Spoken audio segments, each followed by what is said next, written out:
Salam Media Sriwijaya.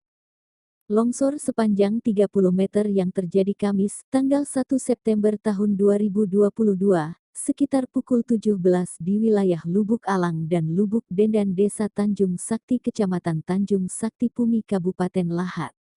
Akibat longsor tersebut lalu lintas sempat macet 2 km selama 6 jam. Kapolres Lahat AKBP Eko Sumaryanto, melalui Kapolsek Tanjung Sakti Ibtu Nurhanas membenarkan kejadian tersebut. Dijelaskan, sebelum longsor, hujan turun begitu deras dan hal itu sudah terjadi sepekan terakhir.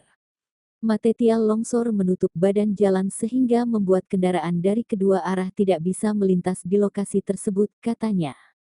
Tidak ada korban jiwa akibat kejadian tersebut, namun material longsor yang menutup badan jalan membuat kendaraan terjebak macet total. Baik dari arah mana, Kabupaten Bengkulu Selatan Provinsi Bengkulu menuju Kota Pagar Alam dan sebaliknya, macet